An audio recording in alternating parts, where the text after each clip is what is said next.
Hi there, and welcome to Pimp, where prison is my playground.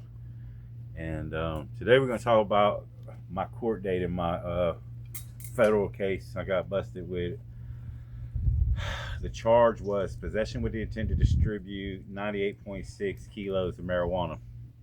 So that was not my original charge. My original charge was possession with the intent to distribute 106 keys of marijuana.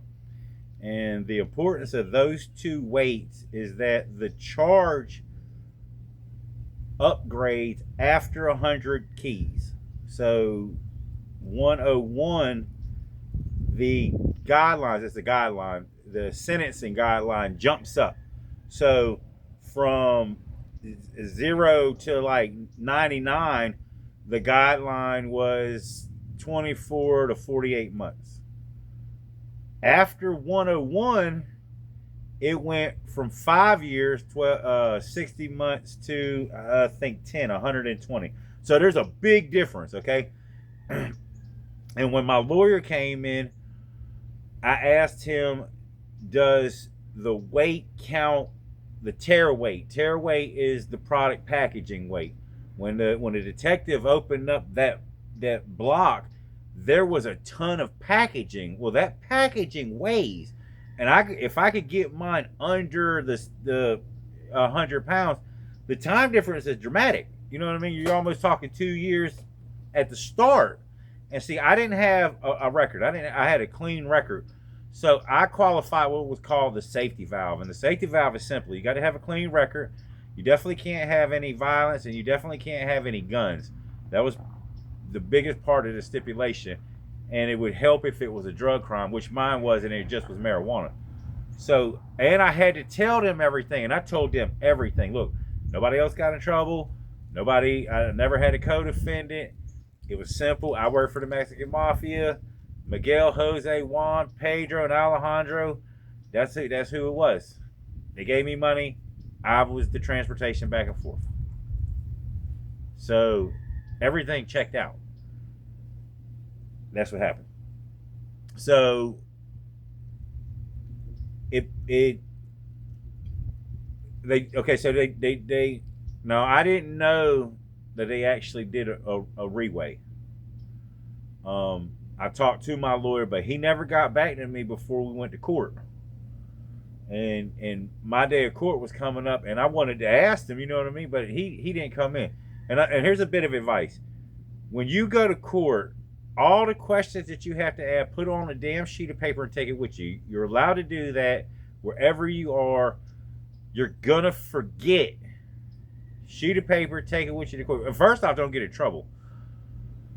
Take the paper. Anyway, so we're going to court now, and when we get in there, we're in the southern eastern district of Texas. It's March of not. It's March of '99. Judge Head. All rise, Honorable Judge Head. He comes out. It's a pretty big courtroom. First case he calls out. It's a violation of probation. The probation officer didn't do something, and the judge caught it. It was a signature. He said, "Well, this paperwork's wrong. You get to go home," and let him go. Like, whoa, you don't see that. Oh man, you don't see that. The next person comes up, and the judge ain't happy. Oh, he's not happy. And the same thing.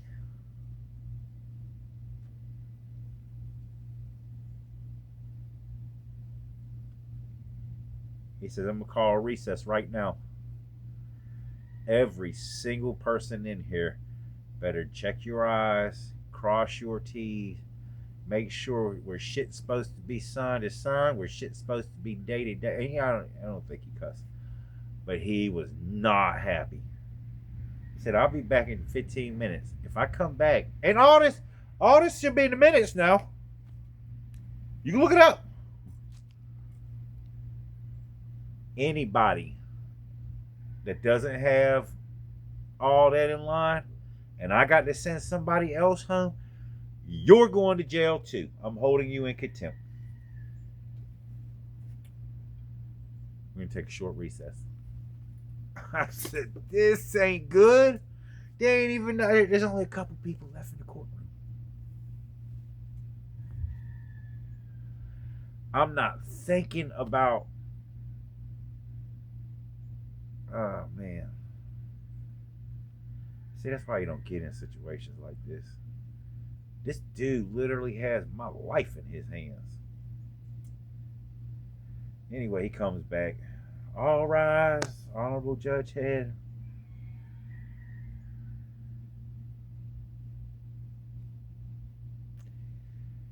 Next order of business. The United States of America versus William Jakowski. Man, it just don't even sound good. And I don't even think half the country would give a shit I had that pot. And probably more than that, really. Anyway, I can't believe it neither. I stand up, walk up to the lawyer right beside me and shit. It says here, Mr. Jakowski, that you're taking the safety vow, that you told everything that you know, you don't have any priors, and you don't have no guns. So how do you plead with the possession with the intention to distribute 106 keys of marijuana? I said guilty. He said, okay, Mr. Jakowski, well, at this point in time, I'm going to sentence you under the guidelines of that safety valve, and I'm going to sentence you to the guidelines on it. He told me the guidelines, they were 36 to 48 months. I'm going to sentence you to 40 months in federal prison to be followed right after with 3 years of supervised release. I'm going to recommend that you attend the drug program. No, that was the other guy. I don't remember what he said after that, because I was a little shocked, because I didn't really know what 40 months was. I knew 12 times 3 is 36, but you got to count them. And I already knew that was going to happen, because if it had been a state charge, I think someone said maybe I would have got 2 years. And I might even have just got probation. Texas don't, Swede. So anyway, so I looked over at my lawyer. The judge has sentenced me, so he's filling out paperwork and shit. My lawyer's name was Horatio Aldridge, and I'm not looking up anything. This was 20-something years ago. I mean, perfect memory. And I said, hey, did you ever weigh that weed out?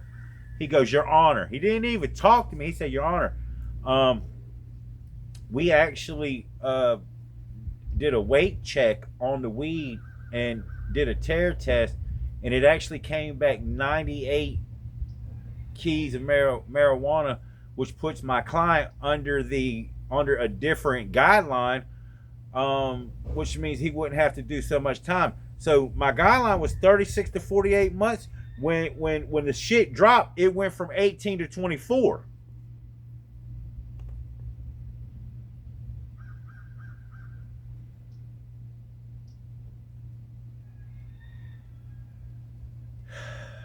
Judge looked right at him, mouth to the side of him. He said, Mr. Jakowski already pleaded guilty to this. Y'all can file an appeal. Something along those lines. I consider this case closed. Mr. Jakowski, you're remanded into the Texas Department of Corrections until you feed your final destination for prison, where you'll call home for the next 3 years.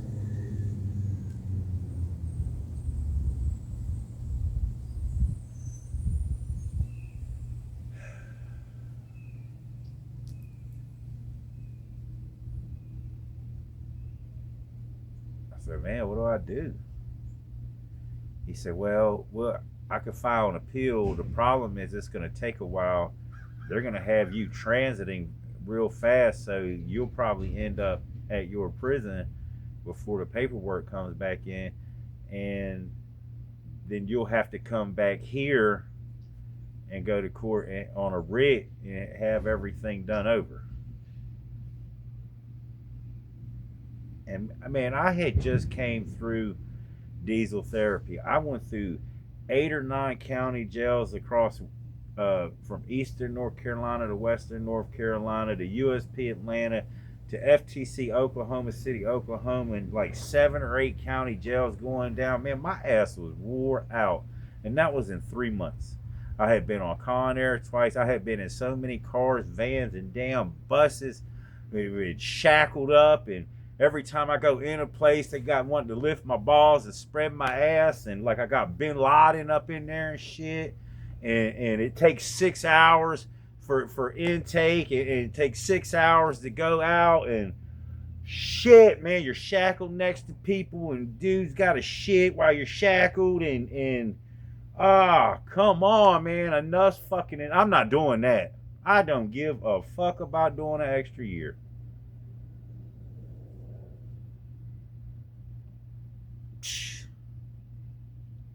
Imagine the mindset.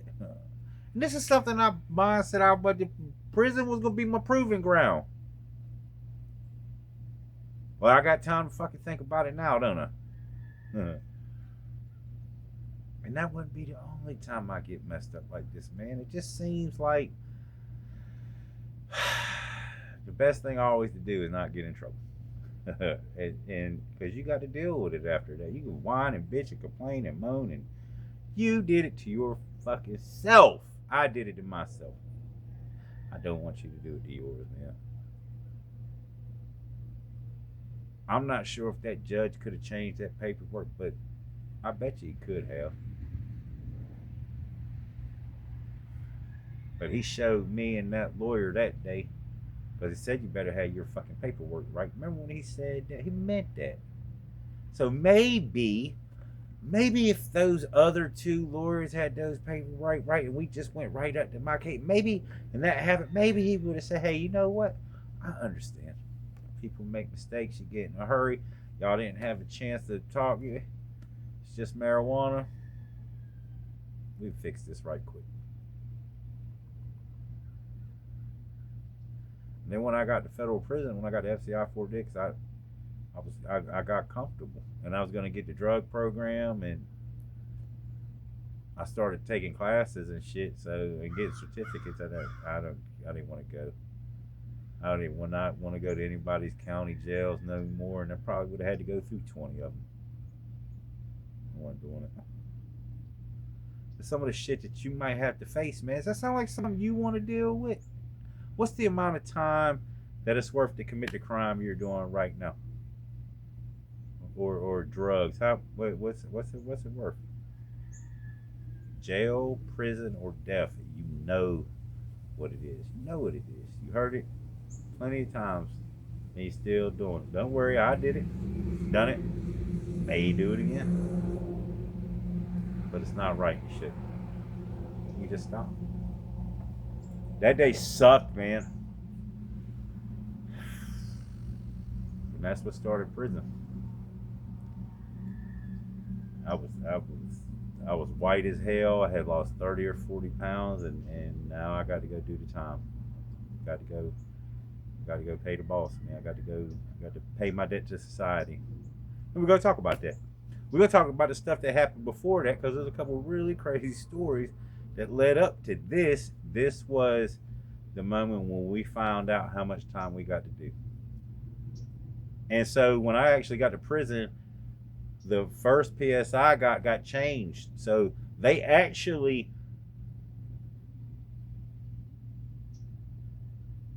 in my PSI, which is a pre-sentence investigation, have the new measure, the new weight. Which, and if you're a judge, a federal judge or something, you hear me talking, you can look it up, man. That'd be compensated anyway. But you'll see that my PSI shows possession with the intent to distribute 98 keys of marijuana. So I actually have 2. Didn't snitch, didn't do none of that shit. It was a reweigh. So, also, if you are getting in trouble and you asked about the packaging may save your ass. May save your ass. Hope everybody's having a good day and staying safe. If you can, stay off of drugs. Don't commit crimes. It's just easy to say no and do the right thing now. Hit that like button. Share the video. Subscribe if you haven't. Thanks for rocking me, guys.